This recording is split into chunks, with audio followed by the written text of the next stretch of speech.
there, forget-me-nots. Okay, don't tell Matthew, but that's what I'm thinking we should call you all. Thoughts? You may have heard Matthew and me just a couple of times reference our old podcast, Death by Monsters. We hosted this show along with our good friend Nick Murphy for 3 years, and though it was mostly about ghosts or cryptids or aliens, sometimes there was a historical episode. And we thought you all might enjoy those episodes. So from time to time, we are going to put one of those history episodes in the feed here for you to hopefully enjoy. This one that you're about to listen to is about the Shakespeare conspiracy. And my only regret with this episode is that we never called it the Shakespearacy. I mean, come on, right? It's right there, Shakespearacy. And now that I've righted that wrong, I very much hope you enjoy listening to this episode about the Shakespearean Authorship Question. Sätts nam jag fett.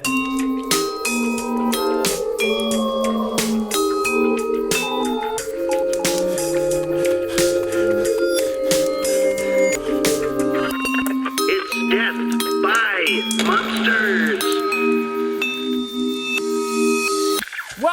Welcome, hello, and forsooth thy melancholy dream upon thy desolate creation, you mythical quirky quackers. Oh.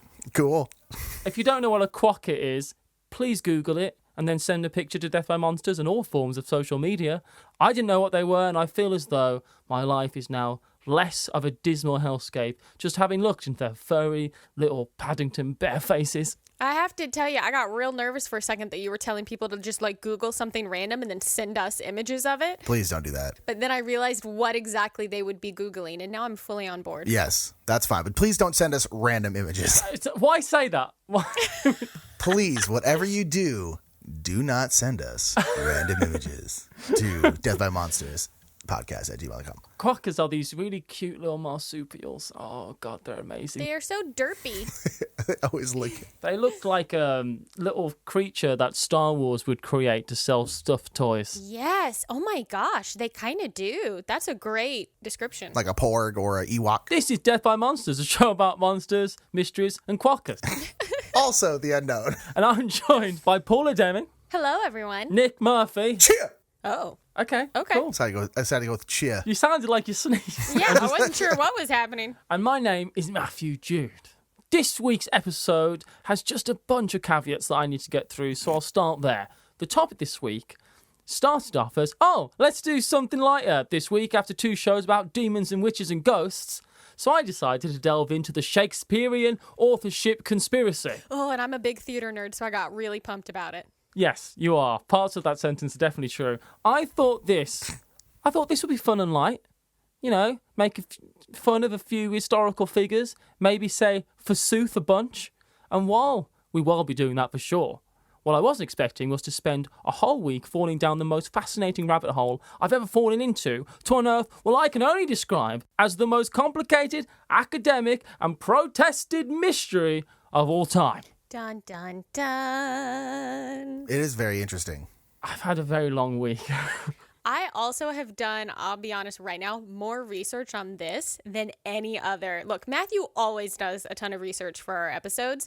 I have done so much for this one because, like Matthew said, everything I looked up, I went, but wait a minute, what about? And then I Googled that, and then I went, but wait a minute, what about? And now my YouTube algorithm is completely fucked. Oh, yeah, I bet. It's in a more academic way than, Bigfoot. Some of it gets a little suddenly I've got the Masons in and I'm like, I don't care about secret Mason hand gestures.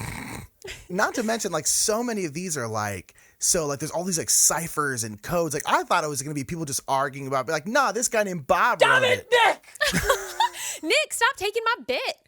Sorry, I was just trying to say that it ended up being way more, like you were saying, intellectual and complicated. I thought it was just going to be random ass theories that people were throwing out. I didn't know it was going to be this whole. It was so fascinating and hard to follow.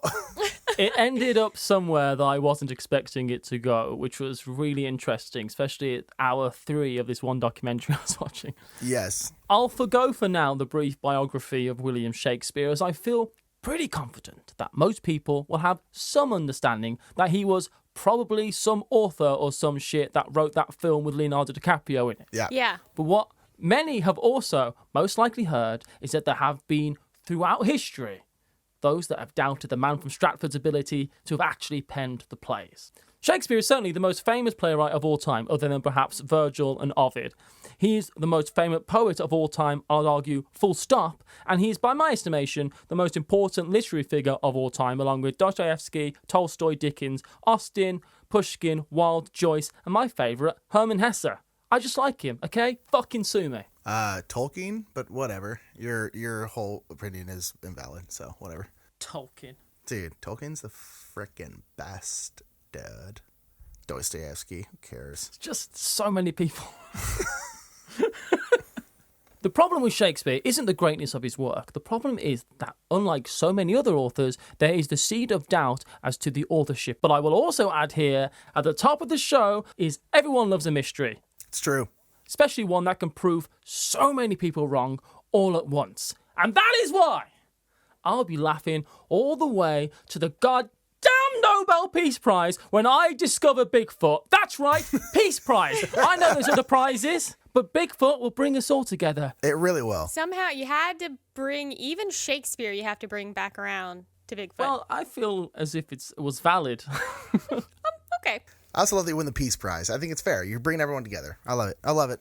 I'm with you, Matthew. It's like the Olympics. Bigfoot would be a Bigfoot at the Olympics would be the most peace-inducing. Just running along with that Olympic torch, taking it on its last leg, climbing up to the top of the stadium, lighting that thing on fire. And then accidentally catching his own fur on fire, and he goes up in flames, and the last Yeti dies, and then And it everyone engulfs in front of everyone. Children are scarred. World War III starts, and And running up the final 200 meters, here's Bigfoot. Yes, he's in. Oh my God! someone get some water. 3 steps before he made it to the eternal flame. Paula, you've got a caveat of your own. Well, I just feel like now, like I mentioned earlier, for those of you who don't know this about me, I'm a big theater nerd. I love Shakespeare. I love acting in Shakespeare. I love reading Shakespeare. I love everything about it. I will be approaching this topic very much from the mind of an actor, which I don't think is the way that a lot of the people who are looking at this really think about it. I don't think they filter it through a actual performance and theater mindset. But there are actors who hold Shakespeare's work as like sacred, almost like it's like the Bible or something. Yeah. And I will say that I am not one of those people. I think that there's a lot of typos. There's a lot of things that were probably put in by mistake by printers. You can say it. I think Garbage. that there's room to interpret some things in the writing as an actor. As an actor, you're taught remove all the punctuation in Shakespeare because he didn't write it in. It was put in later by editors. So it's open to interpretation. So that's one mindset I'm approaching things from. And so as we go, I don't know, I think it's going to be interesting. I think there are going to be some things that I'm going to be 100% on board with that we talk about. And there are some other things that I'm going to be like super like, nah, and those things might feel like they're conflicting with each other. Like, why do you believe this but not this? I don't know. But that's just kind of the mindset I'm coming from as we approach this. 'Cause I freaking love Shakespeare. I love the disclaimer up front. I'm excited for Paula's part of this episode. Let me tell you, I know something about internal conflict. I consider wherever I am to be a theatre of dreams. Yeah, because you're always on. Always on. I also want to credit some of my sources for this episode, and that being the work and lectures of Tom Regnier and Alexander Warm, and a documentary series that I'll talk about later on. So, I'll start this story with the problem itself, why there is any doubt to begin with. We don't have any doubts that Kerouac wrote On the Road, that Sylvia Plath wrote The Bell Jar, or that Mark Twain wrote Huckleberry Finn. These names are on the books, like Shakespeare's name appears on some of the plays. Only, that's not completely true. Mark Twain didn't write Huckleberry Finn. There is no Mark Twain. That's Samuel Clemens. Yeah, a pseudonym. Twain is a pen name, and there were no other time in history that people used so many pen names as the Elizabethan era. I was like, oh, wait, you paused. Were you expecting us to have something witty to say in response to that? Every time I pause, I need jokes. Every time I pause, jokes. I missed the laugh. Shit, I missed the laugh. Sorry, hold on. Let me go back. Why did the Elizabethan cross the road? If you've got a punchline to this, I will be flabbergasted. Get to the play on the other side. I was going to say because the road he was on was too rough. Oh. Like a ruff that you wear in Elizabethan times. Oh, I get it now. Thank you for I didn't explaining get it at all. I just want to put that out there. But, I have a better one. Because the Queen told him he had to. That'll do it. Let me tell you. Excuse me, sir. You cross the street. All right. End of joke. Sorry, my lady.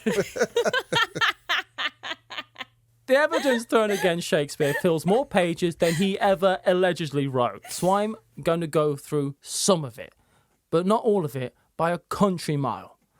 Many point to the grammar school in Stratford-on-Avon, a place where Shakespeare gained his education, though there's no record of him ever actually having gone there, which isn't crazy given the time, and he certainly would have been able to read and write if he had gone there, but the education he would have received would not have been to the standard needed for the works he created, given the voluminous?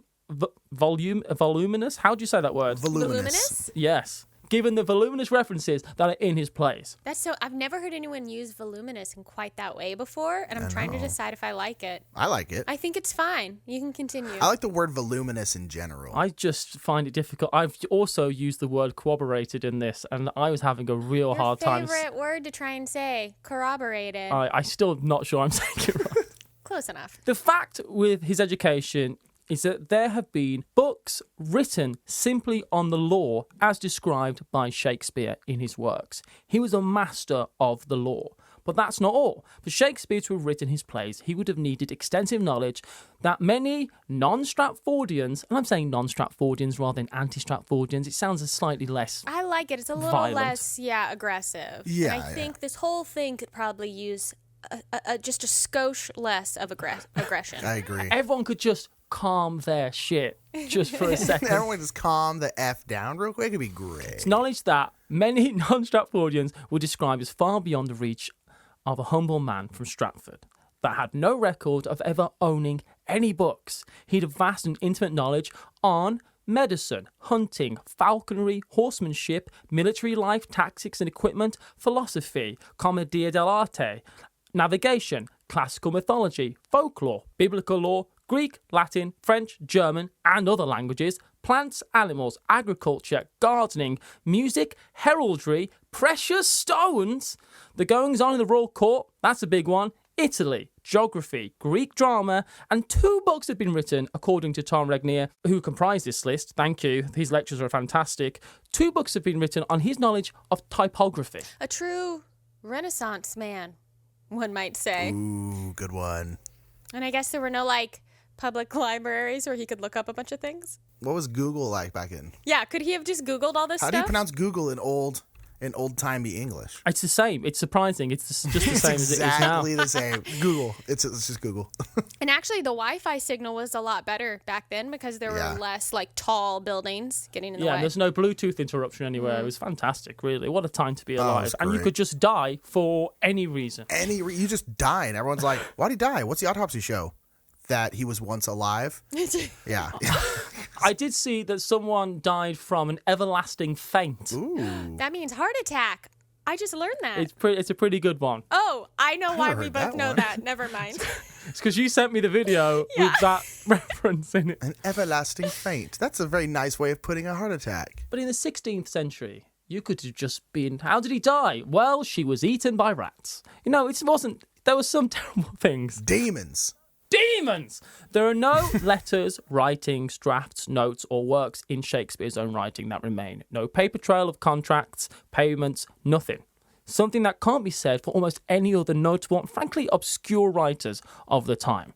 There are some signatures on certain legal documents, around 6, but they are different, and it's thought that probably they were written by different people, them being the person who was issuing whatever legal document that was. It's just so interesting. Why does nothing survive? Why is there no... And there are other writers of this time period, you said, we do have papers of theirs. The argument for it is that during his lifetime, there are no records of him as a literary figure. That's the thing. He certainly went to court for certain things, issue with grain hoarding and that kind of stuff. But so did many people in Stratford at the time. He wasn't on his own in that lawsuit or anything. And I think kind of like those things of saying he was a bad person and stuff, there's no evidence to suggest he was like a litigious man or anything like that. But it's just interesting. And while I agree that the lack of evidence does not serve as evidence, it certainly does bolster other theories. Totally. That he wasn't a real person at all. He was a ghost. Yeah, he didn't even exist. I don't think he existed. No, he did. He did actually. Okay. We don't know He that. did actually exist. You weren't there. But You weren't there. You didn't know. No, we weren't. Yeah, exactly. Point proven. End of podcast. Boom. solved. It's a guy named Jerry. Oh, sorry. I was going to let Nick finish his joke. It was a guy named Jerry. There's nothing else. I had no other things to say. I've proven my point. Boom. Roasted. Any reference to Jerry from Stratford about the works are not actually about the man behind them. This is significant as it leaves a dead end between the two and disassociates him from his writings. In fact, there is no evidence that links Shakespeare as a writer to Shakespeare of Avon until 1623, 7 years after his death, almost as though the link between the two came later. It was fabricated. In his will, there's no mention of books or writings to be given to anyone, which is really weird, as books were extremely valuable commodities that would have been listed in his will had he have owned them. I mean, he mentions a bowl he had and a sword. Ooh. He owned a sword, and he left his second favourite bed to his wife. That's because his mistress needed his first favorite bed. Well, you know, she's not getting to live inside the house, so the least she can be is comfortable out in the garden. Yes, exactly. That's honestly, that's nice. That's just nice. His son-in-law was a physician who kept incredibly detailed diaries, and he never mentions the fact that his father-in-law was a playwright, let alone the author of Hamlet or any other works famous at the time. And there was no eulogies from any other writers in 1616 when he died. All those eulogies and stuff came in the first folio, which was released years later. That's interesting. I will say, though, that the idea that Shakespeare couldn't have just been a genius that learnt wherever he could also, in my opinion, isn't crazy. And that a lower status person couldn't rise to greatness, I actually find kind of offensive. There is, something a bit classist in the whole argument, actually. Because it's certainly not true, even at the time. In the case of Christopher Marlowe, who you better believe is coming up, Oh, yeah. he was the son of a cobbler and not a nobleman. So with all that out of the way, and assuming there is something else going on, whether that means co-authorship, a different author altogether, or the best mystery in fucking history, I'm going to be continuing with some of the fun stuff, but I will just mention Diana Price, a Shakespearean researcher who said, after exhaustive and impressive research, if writing plays was a crime, there wouldn't be enough evidence to prove beyond reasonable doubt that William Shakespeare was guilty. So over the years, there have been up to 100 people put forward as the man in tights. Are you trying to say, actually, that Robin Hood was Shakespeare?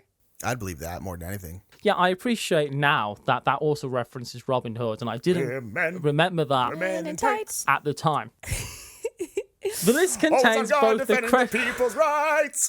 Forsooth. The only Robin Hood I want to watch is the Disney animated version. Yes. It's the best version, let's be honest. I love Robin Hood Men in Tights, but like the Disney anime version is legitimately amazing. It's the best one, for sure. On with the podcast. The list contains both the credible and the incredible, and the claims which started to swing fully in the 19th century actually started during his own lifetime. The reasons being claimed ranging from the man's inability to string a sentence together to the case that he was acting as a front for the problems of either social status, gender, and state security. I was going to go through the long list, and honest to God, just Google it. Because, look, I really, really, really hate, like, the aristocracy and the monarchy and all that stuff. And I just have a really hard time caring about them. So that list was just so depressing. If you want it, Google it. Honestly. Oh, the list of all the people who've been put forward as alternatives? Earl Wurglesforth the Seventh and Billingsley von Ripper. Yeah. I don't know. I hate that guy. our family is dropping in status these days. What should we do? Oh, I heard people are putting forth their nephews as possible candidates to be Shakespeare. That will boost our status as a noble family. Oh, yes, let's say that the second nephew, Lord Henry, that one, he was Shakespeare. But, Mama, isn't he a simpleton? I don't know what gives anyone the idea that our family is full of simpletons. I was able to put together that sentence quite well. Y'all want some milk? If I'm not part of a scene, I'm just gonna be the milk guy. One of the top candidates has always been Christopher Marlowe. He was born the son of a cobbler in Canterbury. Nothing is known of Marlowe's early education, which some people would say puts him out of the running because that's an argument against Shakespeare. But that's until he gets a scholarship to King's School in Canterbury, where he would have needed to be able to read and write in both English and Latin. He then gets another scholarship to Corpus Christi College, Cambridge. Not to be confused with Corpus Christi, Texas. Which is where my uncle and my aunt and my 3 cousins live. Add them to the list of possible Shakespeare suspects. Yep. This podcast is already going to be long enough, but I do think you have an argument. We need to make sure that there's a strict divide between Corpus Christi, Texas, and Corpus Christi College, Cambridge, because they're so often confused They are. with each other. I go like, oh, my cousins live in Corpus Christi. They're like Cambridge? And I'm like, no, sorry, Texas. I should have specified. Also, as part of the will containing the scholarship, Marlowe had to be able to sing a tune and write a verse. Cool. Which I thought was pretty sweet, really. He goes there for 6 years, gets all book smart, and then he's involved in a little scandal as a rumour starts that he is off to Rheims, France, to become a Catholic subversive. But after some light intervention by the head of the intelligence service and the Archbishop of Canterbury, they let him finish his degree as, quote, if he had gone, it was for the matters touching the benefit of his country. Ooh. Which is pretty sexy. That is sexy. Oh, all right. That's a strange way to word anything, I'd say, but all right. While at Cambridge, though, he also had time to translate the works of Ovid into English blank verse, and then write the fucking hit play Tamburlaine in blank verse, which, to put it lightly, reinvented playwriting in that era, which uses iambic pentameter, a play that was so successful that it took London by storm, and was followed by such hits as Dido, Queen of Carthage, Dr. Faustus, The Massacre of Paris, The Jew of Malta, and Tamburlaine II, in which the key figure Tamburlaine continues to roam across Asia, being what I can only best describe as a total fucking arsehole. Yeah, but, I mean, how many people are doing free Marlowe in the park every summer? You know what I'm saying? You know, it's true. A lot of people might be doing it, but they don't realise it. Ooh, touché. Damn, got him. Marlowe died on the 30th of May, 1593, or so they say. In a bar fight. He was stabbed in the face by Ingram Freezer, a money lender and all-round dickhead, while they were dining together with Robert Poley, who was a super cool double agent government messenger, an agent provocateur known for foiling the Babington plot to kill the Queen, and Nicholas Skirres, or Skirres, who is just some guy. After a day spent at Deptford home of Eleanor Bull, who offered for payment room and refreshment. That's awesome. That's a really brutal place to stab someone, I feel like. I just feel if you're going to stab someone, go for anywhere soft. Yeah, and the face is not soft. If you get them right through the cheek, though. Or into their eye, but I mean, but that's... Ooh, the eye. Yep, that's a good one. Oh, yeah, that's a good one. Oh, yeah. Just stab them right in the eye there. Oh, yeah, stabbed right in the eye, that's really tragic. I would go in through the cheek and then through the back of the throat, I suppose. Anyway, it's thought that his death might have been a cover-up, as it was well known that Marlowe had ties with the Secret Service, and as the idea of him being an atheist, dissenter, a traitor, a blasphemer began to rise, he faked his own death and began to live a new life undercover. And what was that cover? Other than William Shakespeare, who turns up on the world stage days after Marlowe's death with Venus and Adonis. That is pretty interesting. It's a work heavily inspired by Marlowe and very much in his style. Okay, interesting. But I'm going to tell you now my opinion on this one. I don't know if Marlowe faked his own death. I certainly think he was able to. I've not known, these details about, Like before, I was like, oh no, it's not Marlo. But I didn't know like all of this about like spy stuff. That's pretty interesting. That's pretty cool. Okay. Marlo has risen. There, picture a little like animated graph of like people's names of who it might be, and Marlo, the little bar up Marlo for me, has just like gone up. Interesting. Also, the fact he's a secret agent is awesome. So, is he maybe Ian Fleming? I think he might have been Ian Fleming. For those of you who don't know, Ian Fleming wrote the Chronicles of Narnia. The next candidate for conspiratorial creativity is Edward de Vere, the 17th Earl of Oxford. De Vere was an English peer and courtier, which basically means fancy man, and noted particularly for two things. First, being that his temperament stopped him from holding any real government position, which is something I certainly can relate to, which gave him all the time in the world for the thing he loved the most, which was the second thing he was known for, that being poetry and playwriting. Hey, wait, exactly what do you mean by his temperament? I think he had what you could describe as a explosive personality. Got it. He had anger management issues? Rage problems, yeah. I think, I'm not sure, but he seems to struggle with money, he struggles with personal life and that kind of thing, and makes bad decisions. Well, when everything's just been handed to you all the time, it's hard to appreciate the value of the money you have.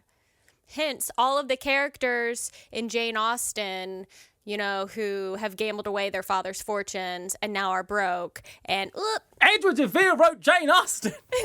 That's what I'm saying. I think his main problem is his constant confusion with his title, where he's like, I'm an Earl, and they're like, your name is Earl? He's like, no, I am an Earl. He's like, what's your last name? Your first name's Earl? Because it's confusing. We said your name's Earl. No, wait, what? Yeah, all the Earls were psychopaths. We found this out. It's coming later. Oh. And they all wrote poetry. I just don't know if that is coming later. Wait, I'll bring it up. Y'all be doing research on the side. Maybe Nick did some research. Notice how Matthew didn't yell, damn it, Nick, when you predicted something? I feel like that's a sign. That means it's not coming up. Yeah, if I don't yell it, it's probably not coming up. And while a noble of the time, Edward de Vere most certainly wasn't always a gentleman, as he fell out of favour with the Queen and was exiled from the court for getting one of her maids of honour, Anne Vavasour, pregnant. Dang. Like Romeo banished? Whoa. Well, no, it resulted in some right on fisticuffs in the street between him and Vavasour's uncles. Like Tybalt and Mercutio and Romeo? Ooh, Mercutio? He also died having spent almost all of his inheritance like a goddamn renegade. By all accounts, if you had no formal knowledge of Shakespeare, in a world where you'd never even heard the name, and simply had the first folio of the works and a list of everyone alive during the time, there is almost no doubt that after your investigation, the name you would come up with would be de Vere. And while some of works were first published after his death in 1604, it's still entirely conceivable that with his love of the arts, education and interests alone, de Vere really could have been the author. The question remains as to why in mushroom Santa's name would you not publish such great works under your own name? Because in a world where I'm a 16th century English gentleman and I'd also just written The Taming of the Goddamn Shrew, you better believe I'm telling everyone. Hey, I have some thoughts on this. Here's the thing, is he was a member of the nobility, right? He was a member of court and had a certain relationship with the Queen, who like had the power to give him money or not, as we find out. You know, at some point she exiled him. She ends up giving him like 1,000 a year, Which has got to be a lot. in a very Jane Austen way. He makes 1,000 a year. So you want to stay in her good graces, and if you're writing shit that is politically subversive or critical of the ruling party or the royal family, you may not want to publish that under your own name when you could also directly benefit from the ruling party and the royal family. Therefore, you might want to have a pseudonym that you publish under. Absolutely. It's true. I'd have gone with Penguin Jones. That would have been great. Penguin Jones? That is a great name. Oh, as your pen name. I get it. Okay. Get it? Pen. using the start of it so people kind of know. Oh. There you go. But the first reason that he may have wanted to publish Anonymy was due to the fact that his plays, while exciting, insightful, and thrilling to the masses, kind of pissed off the gentry, exactly as Porter says. That's right. I know shit sometimes. Boom. Oh, And they didn't always shine the brightest of lights on them. The stage spotlight was on, but it hovered more over the deceit, treachery, lies, bigamy, backstabbery, incompetence and stupidity of the aristocracy, along with a big dollop of incest, madness, and the profoundly gullible. This is where a pen name comes into play. Not only a pen name, but a patsy. One William Shakespeare, an actor at the theatre he attended and patronised. It's also valuable to note that in the book, The Art of English Poesy, a seminal work at the time, it states, I know many noble gentlemen in the court that have written commendably and suffered it to be published without their own names to it, as if it was a discredit to be learned. And this is because you could write a scientific text, you could write a mathematical text or a philosophical text, but you can't write art. It was seen as something to do with your idle hours. It wasn't seen to be something that you did if you were a noble. That's really interesting. I guess it makes sense. It's frivolous, or whatever. Exactly. There are hundreds of reasons that people believe De Vere to be the true author, but I'm going to concentrate here on two lines of thought. The first being the man himself, while the second being the hidden code of the Stratford Memorial. Dun, dun, dun. Also, are you going to talk about, his travels to Italy and the books he had in his library that are directly related William to... Shakespeare, as far as history knows, never left the country. And you've done that thing again, Paula, where I think sometimes you might be possessed by the witch of knowledge of the future times. And guess not only exactly what the next sentence I'm going to say is. We're just on the same page, you might say. Come on, that was pretty good, Nick. Give us some credit. That was good. No, I'll hear it. I just wish I was on the same page. I'm not. Because I'm like, remember when he founded Wendy's? And you're like, Nick, shut up. I'm like, yeah, it checks out. That was a good joke. William Shakespeare, as far as history knows it, never left the country, and ignoring his frankly unknown education, his unknown literacy, his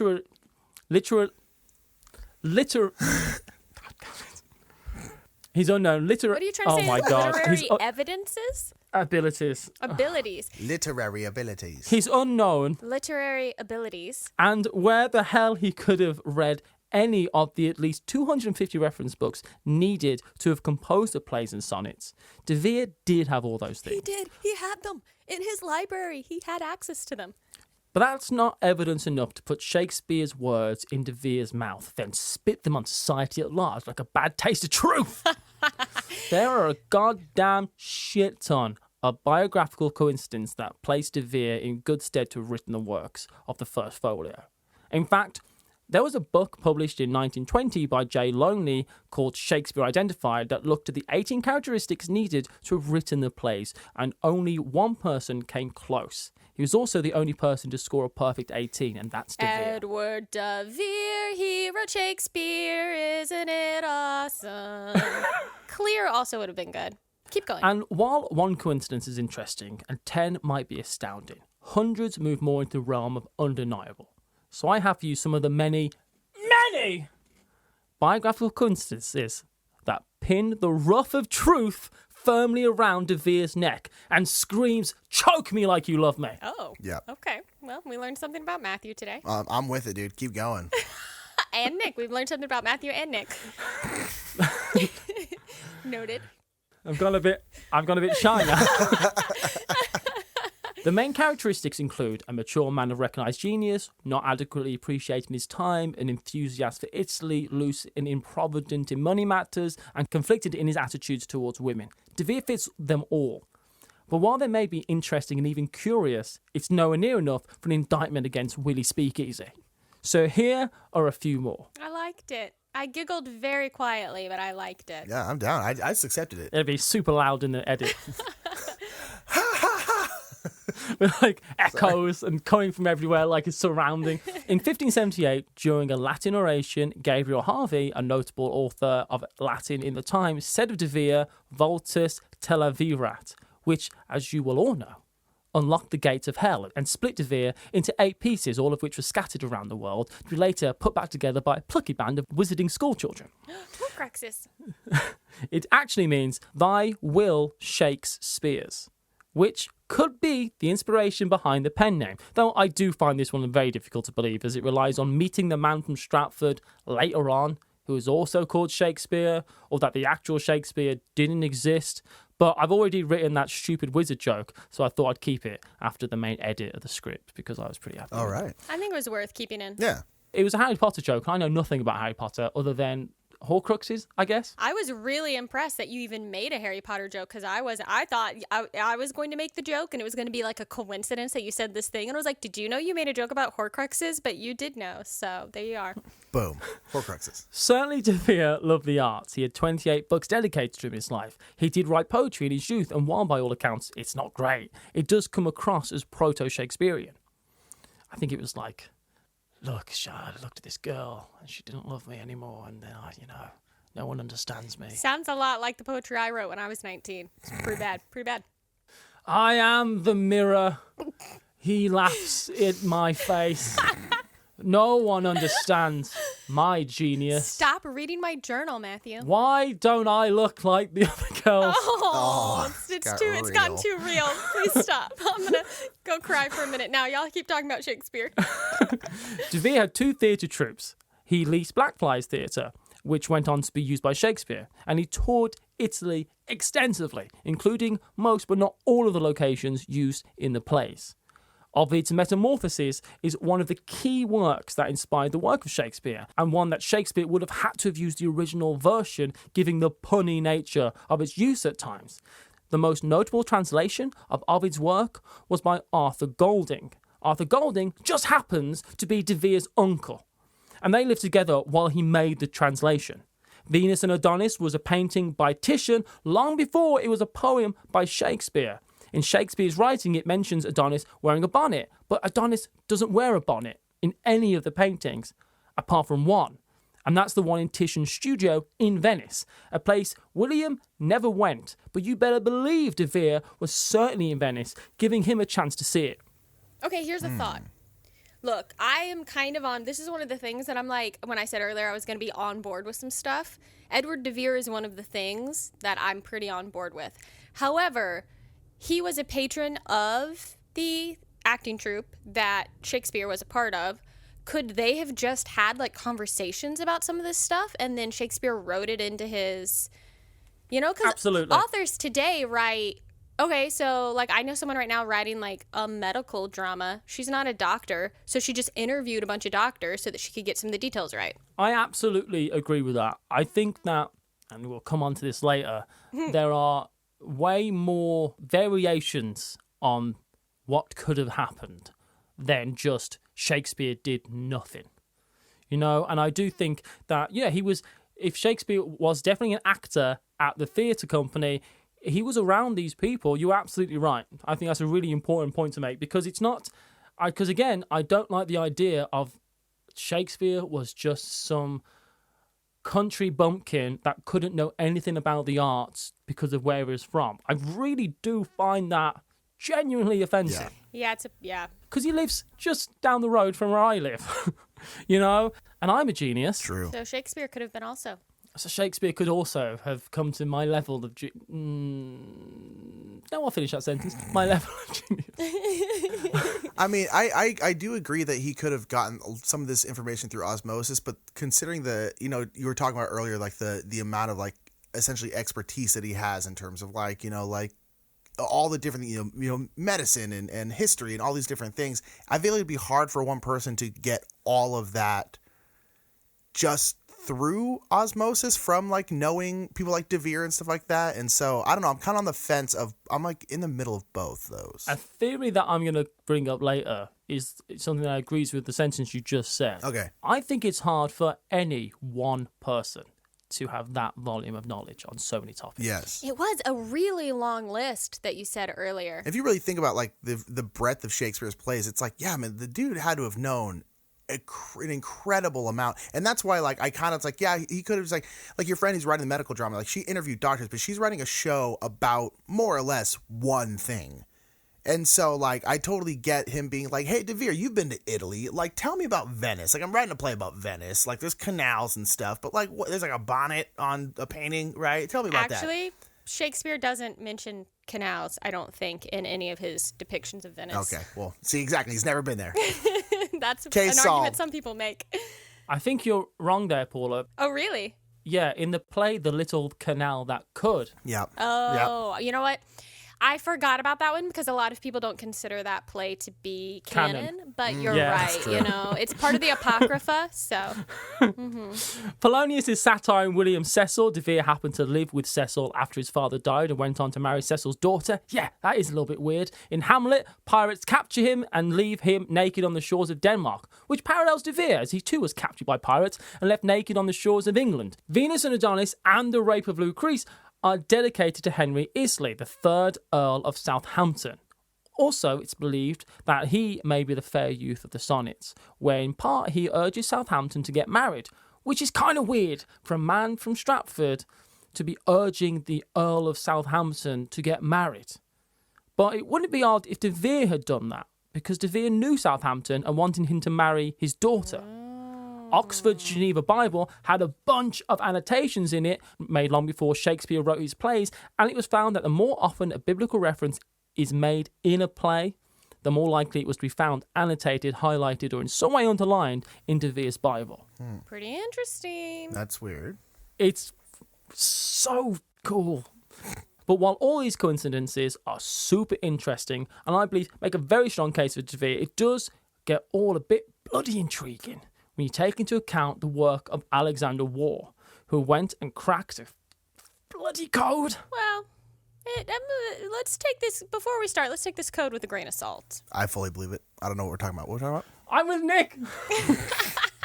There's a memorial plaque near Shakespeare's grave, a grave that was surveyed and found not only to be empty but also only measures 3 foot by 3 foot. And on the epitaph, written on the plaque, that reads, "Stay, passenger, why goest thou by so fast? Read if thou canst to whoever's death have plast. While in this movement Shakespeare, with whom quick nature did, with name doth deck this tomb. Far more than cost, see all the he have writ, leaves living art, but page to serve his wit." Now, not only does that not make any sense, it may have intentional mistakes. Like that one? about? Just like that intentional mistake. What I was doing was I was trying to just be so thematic that I added an intentional mistake to the phrase intentional mistake. It's, as again, I'll reiterate, I'm a genius. Very meta. Yes. Yes, very good. And oddities that make it really goddamn interesting, which is why it's initially thought that there might be more going on. Now, you're going to have to bear with me as this all gets really technical and Da Vinci Code, and I'm going to simplify the shit out of it. But this plaque alludes to the question of who is Shakespeare buried with. In fact, it asks you to try and solve the riddle with the first sentence, "Stay, passenger, why thou goest by so quick." This is a question that suggests that wherever Shakespeare is really buried, it's with Plius and his judgment, Socrates with his genius, and Maro, who we know as Virgil, with his art. This is all written at the top of the plaque in Latin. Now, that doesn't make any sense, as, of course, he isn't buried with any of them. Maybe in the pages of history, but certainly not in reality. Well, it sounds like we don't actually know where William Shakespeare of Stratford-upon-Avon is buried if there's nothing in this particular grave. Wait, no, we do know this. Did you not see this part of the... We do. It's Corpus Christi, Texas. Oh, that's right. They shipped him over to Corpus Christi, Texas. Thank you for the reminder, They're Nick. like, we're going to confuse everyone. So, boom, nailed it. My cousins have it. They know where it is. You know what, though? That would be a good thing. That would be the best nugget of truth in this whole thing. I just love the idea that they dig up some kind of native grounds and find Shakespeare's bones with a ruff and a quill. With all the original folios and stuff. Just like... But there are people who were referred to by those names in his time. Edwin Spenser was frequently referred to as the English Marrow or Virgil. Chaucer was known as the Socrates of his time by many, and at the time there was no Pleus, but there was a man referred to as being judicious as Pleus, and that's Beaumont. That doesn't say a lot other than maybe the plaque refers to these other men in some way. Maybe. But the plaque is asking you where Shakespeare is actually buried. And it also happens that Spenser, Beaumont and Chaucer are all buried next to each other in Poets' Corner at Westminster Abbey. But to corroborate this story, you can look at the first printing of the sonnets, which... My cat has decided to start playing with a toy that she never plays with, and I don't want to discourage her from it, but also, it's kind of noisy. Checks out. It's a sign. It's so cute. Oh my gosh, it's so cute, though. She's just laying on the ground, reaching out and batting this little plastic ball in a circle. If it's cat noises, we keep them in. Checks out. All right, well, if you hear any weird sounds, it's the cat. And also a great scapegoat. But to corroborate this story, you can look at the first printing of the sonnets. Within this, there is the most ingeniously hidden code that it baffles the mind. And frankly, while I watched this and read numerous documentaries and lectures explaining it, I still don't really understand it. I urge you to check out Brunel University's YouTube page and search for the video "Shakespeare was a fake and I can prove it," because it blew my tiny mind. It's a bit of a clickbaity title. Any title that says, I can prove it, I automatically believe. I just want to put it out there. But it was an incredibly interesting video. It was so in-depth and so interesting that I was genuinely excited while watching it. I loved it. I love a code. I love a secret and a mystery. And that is part of it, that is part of this whole thing, right? I probably have some cognitive bias. And not that I normally want to admit that, but I want this to be true, because it's cool. I do as well. I honestly, legitimately do, because I love mysteries. So I have a question then. So we're talking about codes in this text. That's a pretty common thing that would have happened in this? Is it unusual? Why even start looking for a code? Is it because people are like, oh, it's the Renaissance, tons of codes, people were just doing this, so of course you would look for a code? Or is it looking for something that isn't there to even suggest that there might be a code hidden here? I feel as though the doubt came before the search for proof. When you have a massive text, say the Bible or something, right? You can go through it and pretty much prove whatever you want to prove. Yeah. But they don't just trawl every page. They go, there should be something on page 53. And they turn to page 53 and then they find something that they're looking for. And it's so many times that they found something that they're looking for. It just seems to make sense. And I feel as though, on the first page 53 of the folio, they find something, and then they say, we need to prove this 3 times, so they find something on the second page, and it's the same thing that they find. Yeah. Here's what's interesting about that is then it becomes a question of who put these codes in here. Shakespeare didn't himself put together the folio. It happened after he died. So other people worked with the printer to put things in a specific order, in a specific way. And if this was done on purpose, someone else is ensuring that these things ended up on these page numbers, because Shakespeare didn't do that. Shakespeare didn't know what page number the Merchant of Venice was going to be on in the collection of his works, because he didn't know that his works were going to be collected in this way. And neither did De Vere. Yes. Who died in 1604. And when was the folio printed? 1623. 1623, thank you. But if you break the epitaph on the plaque using simple code-breaking techniques, there are, I can only describe as more coincidences than you can... So you could shake a spear at? Ooh. That's true, but I've written that you could smash your head against a wall in a fit of rage against. Okay, we'll keep yours. He did write it, Maybe he's Shakespeare! I think I might be. I simply can't begin to explain all the different parts of the code to you. And again, I urge you to watch Alexander Waugh's lectures that explain in detail. But his method is to prove anything that he claims 3 times, and he does it in such a convincing fashion that I believe that I believe simply can't be explained in any other way. And what I found is that you actually find not an odd word alluding to De Vere, you find in a small wall of random letters the full phrase, EDV lies here, South Cross Aisle, St. Peter's at the Westminster. It's pretty interesting, yeah. Wow, that's pretty specific. Pretty good. Yeah, that's pretty specific. And while one word here or there could be summed up as random chance, to find that phrase but to find it logically, methodically, and using code-breaking techniques alluded in the books of the sonnets and on the plaque in Stratford comes down to such astronomically low probability that I would say it's impossible. Please, for the love of God, watch that video. It's incredible. I'll link in the description of the podcast and tweet the video out. I watched it twice. It's really, really... Normally I complain about having to watch things twice. Not this time. It was great. The codes and ciphers that add up to suggesting that not only did Edward de Vere write the plays, but where he's buried at Westminster under a statue of William Shakespeare, no less. What? Prove to me that if de Vere didn't write the plays, someone sure as hell thought he did. Or wanted us to think he did. Indeed. Can we pause for a second? The goddamn Roomba turned on because we're not usually here on Wednesdays, and so it goes on Wednesdays. So I'm going to turn off this fucking Roomba. funny. Fucking Roomba. Okay, hey. At the very least, someone really, really smart thought he wrote them. Someone that had control over the memorials for Shakespeare. And I believe those people were Francis Bacon and Henry Neville. Kevin Bacon. Francis Bacon and Kevin Bacon. The Bacon brothers. The Bacon brothers. Oh, it's the damn Bacon brothers at it again! Just writing beautiful poetry and shit. Stop playing with time!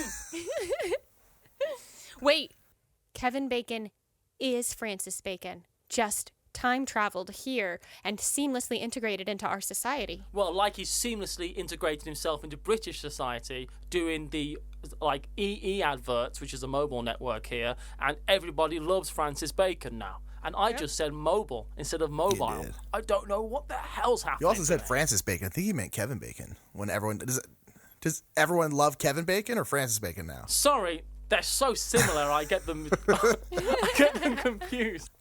His disguise isn't that convincing. So I sent you both a really, really long 3-part documentary to watch. Sure did. It was 3 hours. Yeah. I should. I was like, they're gonna have to watch all of this, and I don't feel that bad because I don't. So I That's just fair. don't. But I wouldn't normally make you do that. It was called Cracking the Shakespeare Code. I highly recommend you watching this too. It's just really interesting, and it starts off with the what would you call him? The fake skeptic? The skeptic. The fake skeptic? I wouldn't call. I believe he. Methinks he doth protest too much in the beginning. I think he kind of retold his journey as he. I think he'd already found out everything to do with the show and then filmed it. You know what I mean? That's fair. But I think because at the start, the YouTube comments underneath it are just like, this guy's a dick. But at the end, it's like they're hugging, and it's great. And I see exactly your point. Very good point. So for many years, both Kevin Bacon and Neville, that's right, I said Kevin, were still and are to some extent named as the 2 most likely candidates for the Shakespearean authorship. In this documentary, we find out a bunch more about this, and more so on not only that there are codes in the memorial plaque, but Petter Amundsen, a Norwegian ski instructor and part-time expert codebreaker, believes he found that within the first folio is a heap of stegographic codes and points towards the authorship being Bacon and Neville.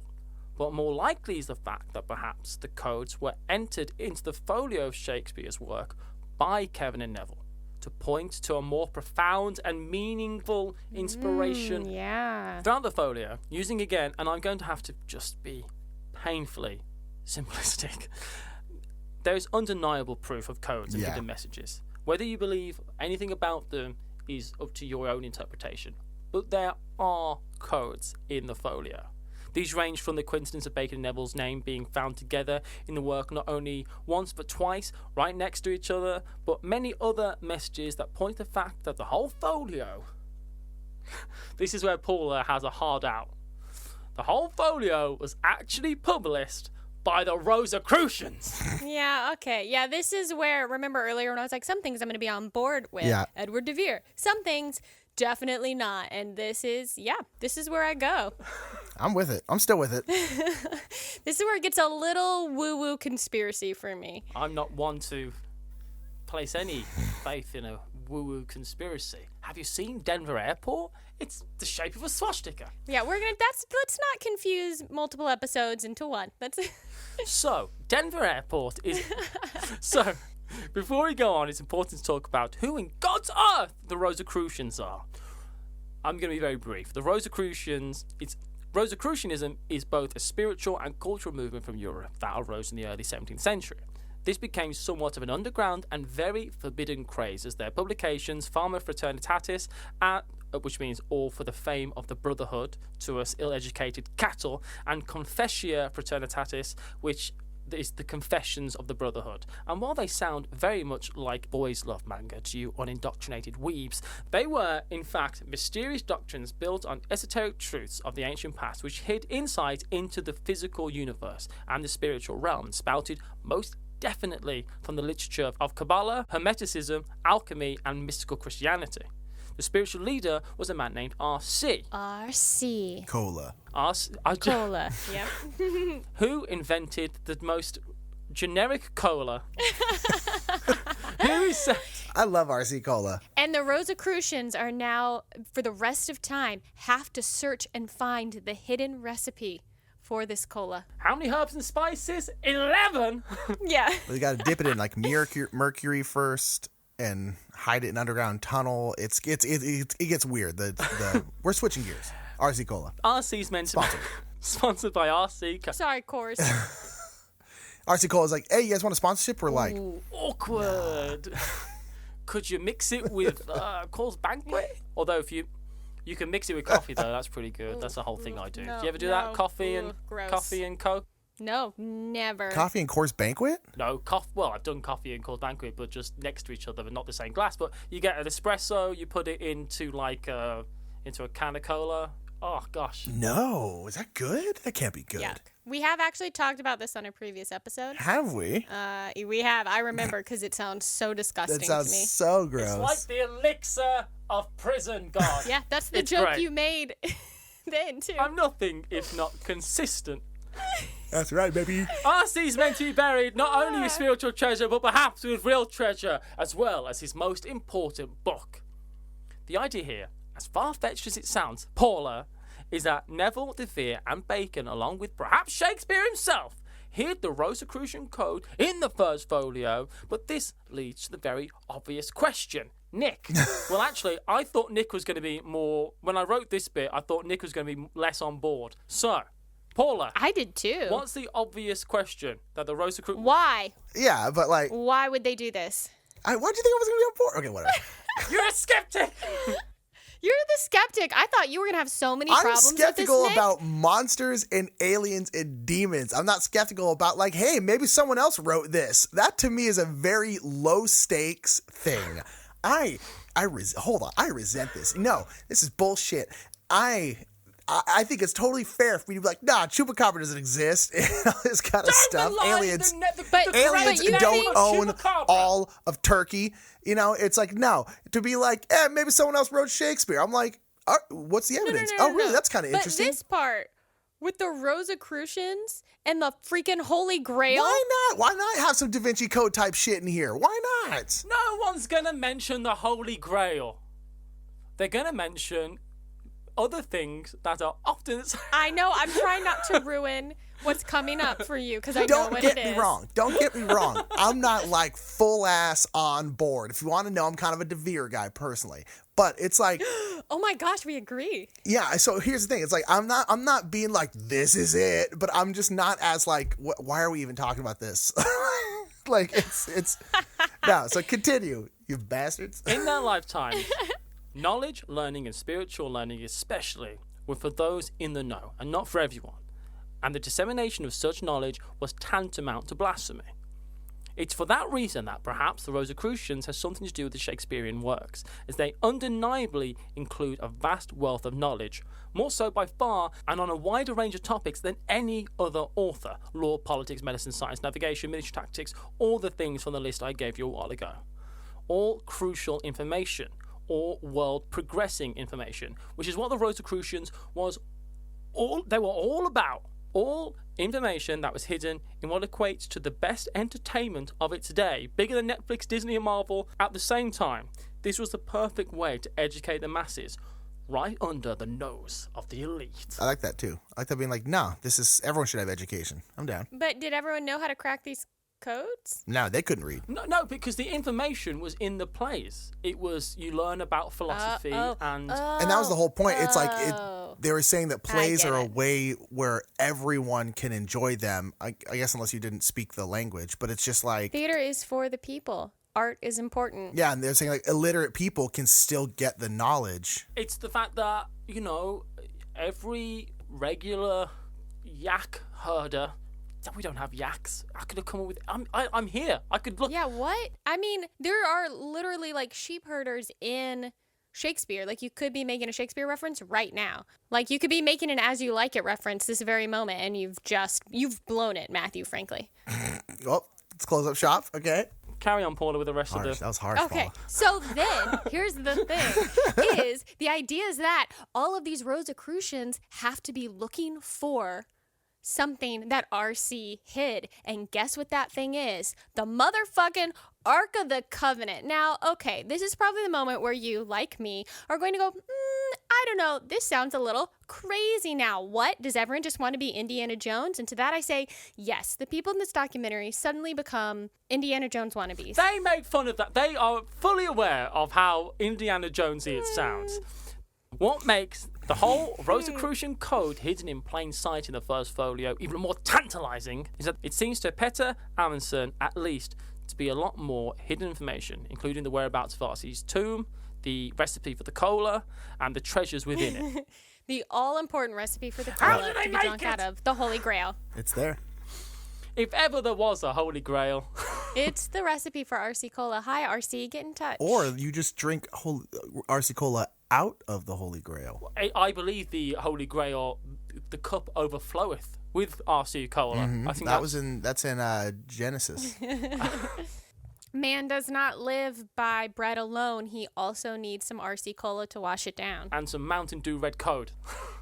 Is it called Red Code? I have no idea. It's definitely Code Red, not Red Code. We're mixing all kinds of things now. Our sponsors will not be happy. So, the Colonel's 11 herbs and spices. Sorry, I've made myself laugh in my herbs and spices. That treasure being the original De Vere manuscripts of the plays and perhaps the spoils of the Crusade stolen from Jerusalem in the 1100s. Those being the menorah and the Ark of the goddamn Covenant. Yeah. But why would the spoils of the Crusades be packaged up with Shakespeare stuff? Haven't you ever seen National Treasure? I don't know what that has to do with anything. It just feels very National Treasury. You know what I mean? It does feel very National Treasury. It feels very National Treasury. Where's Nicolas Cage in all of this? Can we have Nicolas Cage on the podcast to talk about it? God, he's American treasure. Okay, so I'm just gonna have to. I took a very deep breath there just to have the. I was going to take an Ace Ventura breath, but No, we're talking about Nicolas Cage right now, not Jim Carrey. But thank you for trying. They're different people. One of them is Canadian. So, the Rosicrucians are a powerful group of people, right? The gentry, the powerful, the rich. Who else is going to have the spoils of the Crusades in the 1100s other than some weird religious order? And then the Rosicrucians get them. That's right. And who's a Rosicrucian? Well, it's Francis Drake. And it's, Henry Neville. I think you meant Francis Bacon. It's been there's a problem is and Francis Bacon And both of them. And also Drake. I'm not convinced Kevin Bacon isn't in some way. So let me get this straight. We got Francis Drake. We got Francis Bacon. We got Kevin Bacon. We got Drake. We got Henry Neville. We got Neville Longbottom. Yep. Thank you Okay, for good. going Just want to there. make sure we got everybody covered. Yes. Okay, they're all Shakespeare? They are all Shakespeare. They're all Shakespeare. They're all the Horcruxes. Shakespeare. Edward de Vere split himself. Are there 7 of them? Hold on. And there's a piece of him in all of these identities.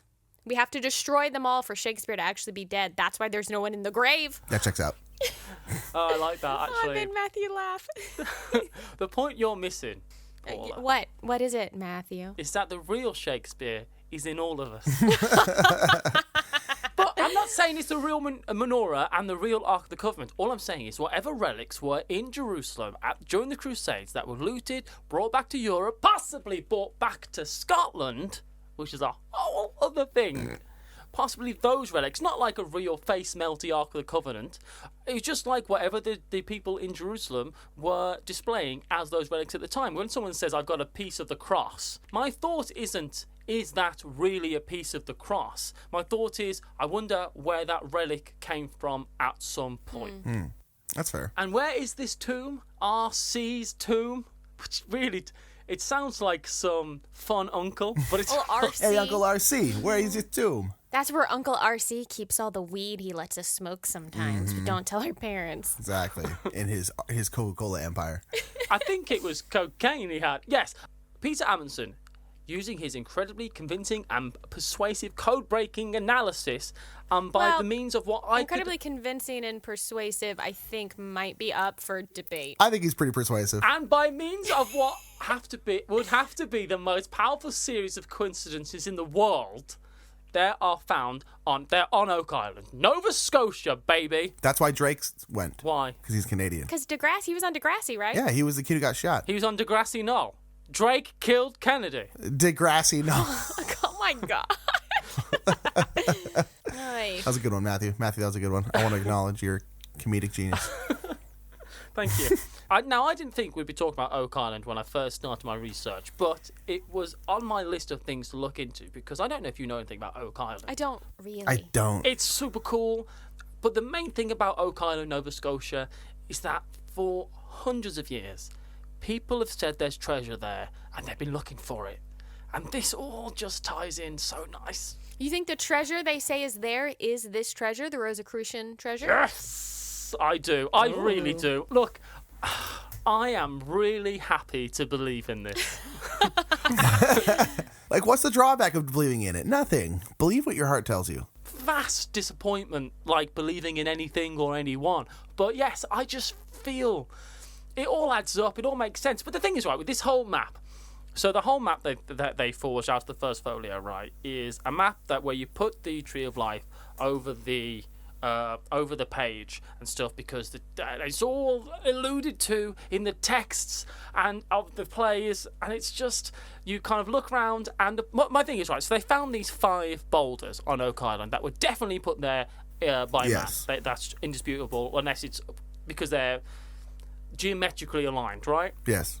If you add the rest of that, of the symbols, of these positions that would be on the Tree of Life, oh man, it's so cool because the what convinced me the most is that they didn't go there just digging up the whole island.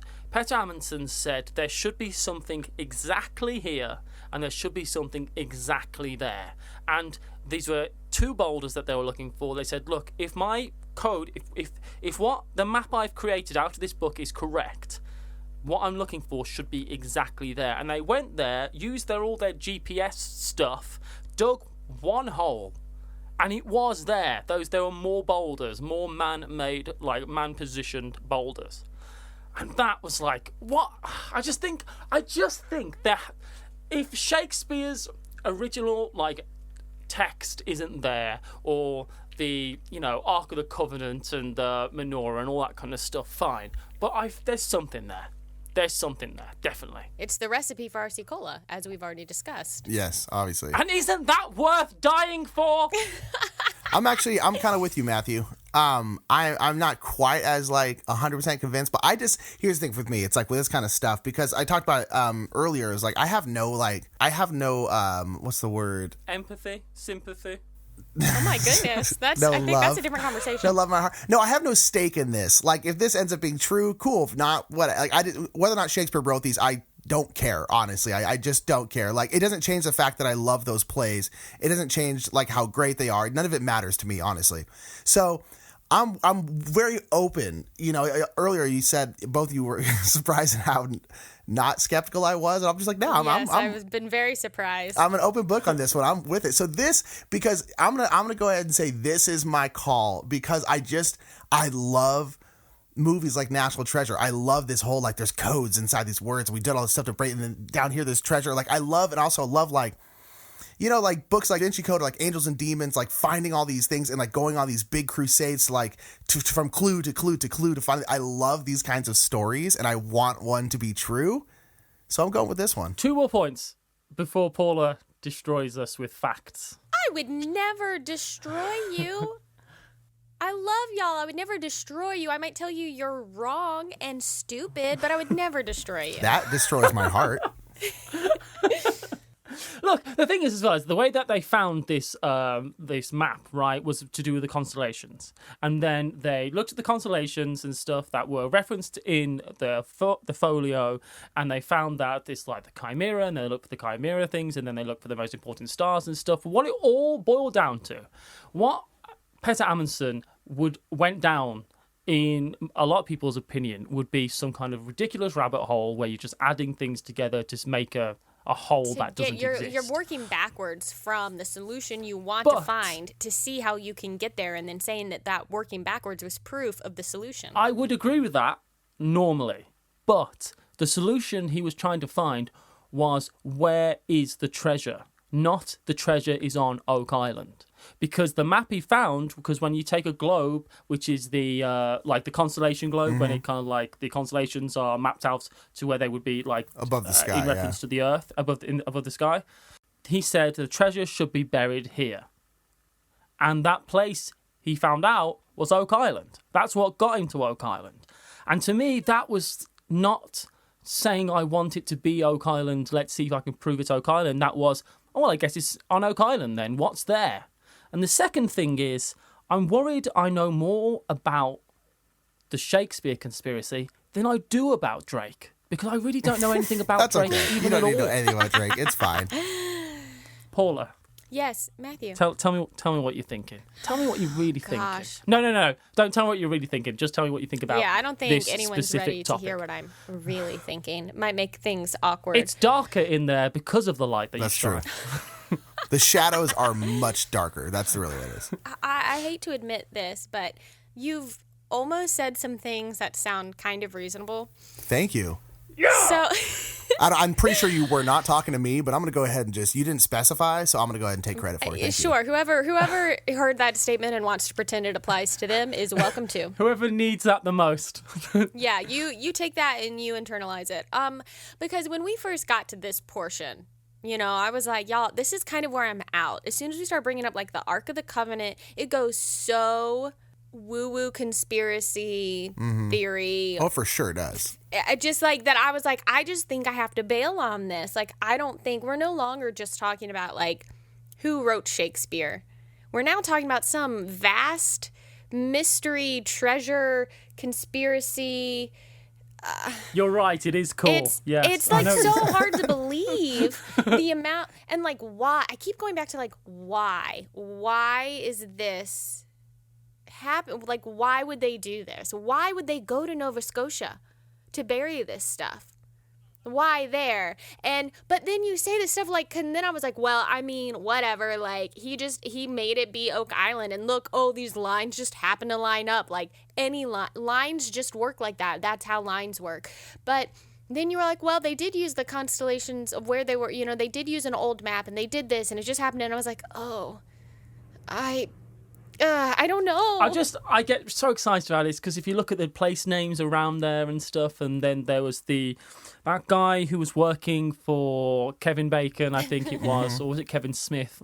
And that guy was working for Bacon, right? He said where you go. He went missing for a few years to go to a project, and when they asked him, and he was like a well digger and stuff. They asked him where he was. He says, I'm off to go build the new Solomon Temple. All I will say is, yes, I desperately want this to be true. I really do, obviously. It is. I mean, it's cool. If it's true, it is really freaking cool. It's exciting. 100%. It's neat. The idea that anyone that you could discover, like, who doesn't want to discover an actual mystery? And treasure maps. Everyone always wants to find a treasure map. Yeah, like, that's why we watch movies like National Treasure, or we watch No, series we don't. like. Who is watching this? It's so good. It is legitimately a great movie. Well, I mean, I'm not willing to go that far, but It's great. It's a fun adventure movie in a genre. We're going to talk about movies. Hold on. Screw this story.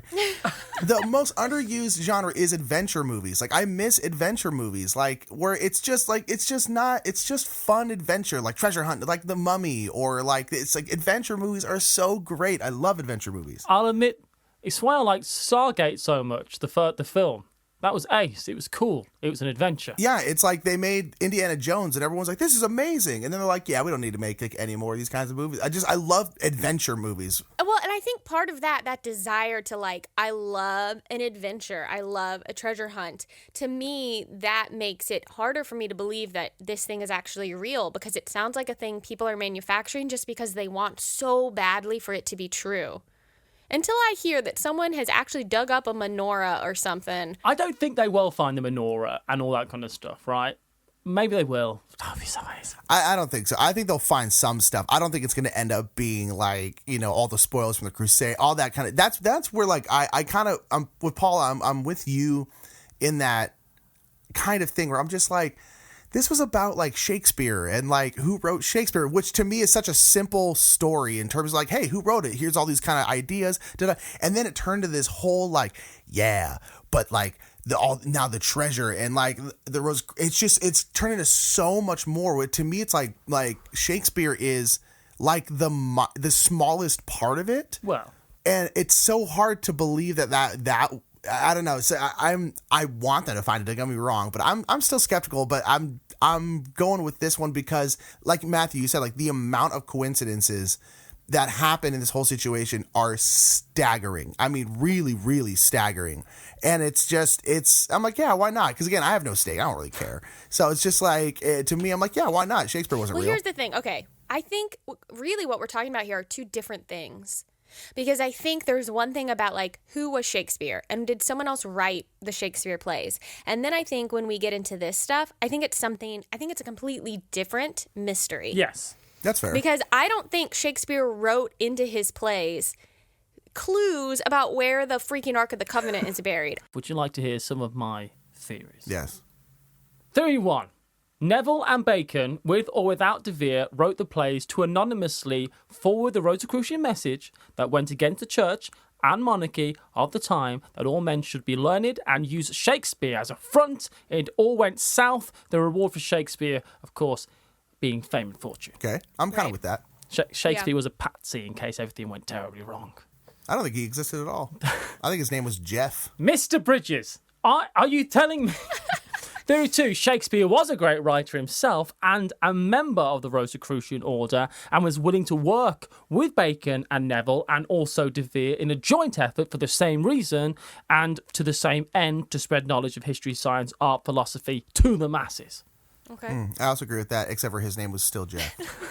Mr. Goldberg, sorry. How many? You have to do it a third time because I need to know what third Jeff he's going to reference. I don't think I know anymore. You've got Bridges, you've got Goldblum. Theory 3 Oh. is that Bacon, Neville and De Vere, in some grouping, used the work of Shakespeare with or without him to push the same agenda. So those three are, basically, in some order, eventually the texts, whoever they were written by, Jeff Bezos. were co-opted. That's a good one. Damn it. My theory, though, is this. Edward de Vere, the Earl of Oxford, wrote the vast majority of the works, in part or co-authored with the likes of Christopher Marlowe. They were published under Shakespeare's name, as he was the man who bought and sold plays to the theatre and performed them, and this was to allow the whole project to maintain some anonymity. This is because Shakespeare was in on the whole endeavour, along with Bacon and Neville, to illuminate the masses with the knowledge in the plays, as they were all Rosicrucians, I believe. Later, with the publication of the first folio, after De Vere's death, that the codes and ciphers were painstakingly entered into the work, all with the hope that it could be used to let only those in the know and in the order understand what happened to the valuables that are now on Oak Island. And while this theory, it may seem a mere amalgamation of many other possibilities into one grand conspiracy, I also think it makes the most sense.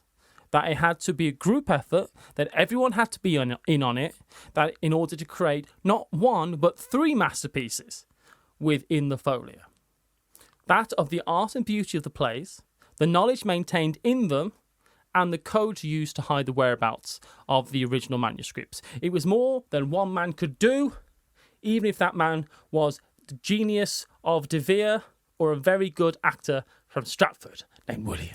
I mean, it's super interesting. It's super, super interesting. And if it's true, it really makes...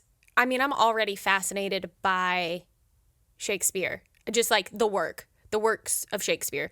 And if all of this stuff is true, it makes them even more fascinating. Totally agree. Like, that's why I said, like, I have no stake. Like, if this is all true, that actually makes me like Shakespeare's plays more.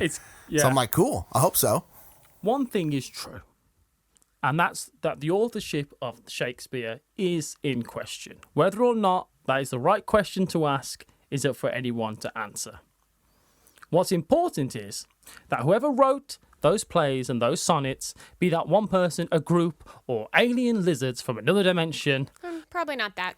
It's not a theory, but fuck it, but it might as well be. Get that in the mix. Might as well be. But what about Pigman? Throw Pigman in there. Why not? We always throw Pigman in. Whoever wrote those plays, in some ways, it really doesn't matter. They are and will remain always, as long as we walk the earth, the greatest literature of all time. Well, in my opinion. That's a grand statement. They were pretty fucking good. Not knowing who wrote them doesn't make Romeo and Juliet any less tragic. It doesn't make Titus Andronicus any less treacherous. And it doesn't make Sonnet 18 any less beautiful. I like that you referenced Titus Andronicus, one of the lesser-known plays. I saw a production of it done last summer that was pretty enjoyable. It doesn't get produced very often because it is brutal. It is. Mike was in it, actually, now that I think about it. My brother Mike. Yeah, I think so. I'll have to ask him for sure. But I wrote a 6-episode sitcom once set in a theatre. The sitcom was called The Death of the Mercury Theatre, and it was magical realism themed, basically. So the actors who were putting on Titus Andronicus thought they were the actual people. Oh my god!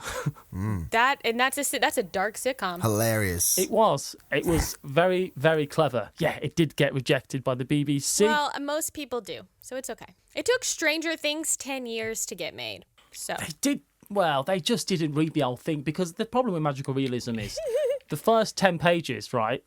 Nothing that weird happens. That's how magical realism works. It kind of grows, right? Yeah, you don't. If you come all the way up front, then it's not interesting.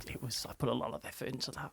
Oh my. That's okay. That doesn't mean it can't get made at some point. Nah. Paul and I live in LA. We got connections. Scrap it. Start again. That's my thing. Or my main thing is to get really close to finishing something, then decide it's terrible. That's just the creative process, though. Put that in a drawer for 6 years. Yeah, it's great, and then it's shit. And you just have to keep going before it can get great again. I was going to spend a lot of time when I researched this. I was going to enter my own code into the first folio and make people look through the book, and it was going to say Matthew is great, but I just quite simply did not have the time. I like where your head's at, though. Actually, somewhere within the recording of this podcast, there is a code. Can you find it? Email us, deathbymonsterspodcast@gmail.com. It's going to be the one part of the show where all of a sudden it goes, schnurst on yumfet. Yeah, that is me pretending to say Death by Monsters backwards, because I have to listen to the theme tune a lot. Wait, are you saying it? I'm that good at going, schnurst on yumfet. He studied it for weeks of how it sounded backwards. Sorry, I have one more thing I want to say, and I don't know if it fits in anywhere, but I'm just still thinking about this idea of like the Rosicrucians being like, we need to use these plays to educate people. And I just think that is such a fascinating and just like what a great way to view art. Art is a service. We use it to educate people, to expose them to ideas and to people and to feelings that maybe they don't get to see. And like, I'm just like feel pumped by that idea. Oh my gosh, have I just been converted to being a Rosicrucian? Yeah. I mean, I think it's a good idea, too. It's a good thing. It's like, that's why arts are so important. Look, the smarter you are, the easier it is to be indoctrinated into a cult. You do realise that, don't you? That's true. That's why I say I'm too smart for a cult. I just want to be in one. I did spend a week with the Moonies once. That was fun. We're going to have to talk about that later. Great.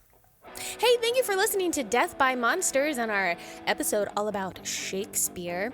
If you liked this episode, you know what you could do? You could like go to iTunes or wherever you listen. I'm sorry, it's called Apple Podcasts now, or wherever you listen, and you could rate and review the podcast. It really helps just get us out. It just helps with the algorithm. We just get in front of more people, or like tell a friend, or just like listen and enjoy it, or just download it even if you don't listen to it. Like the download number helps as well. This has gone off the rails.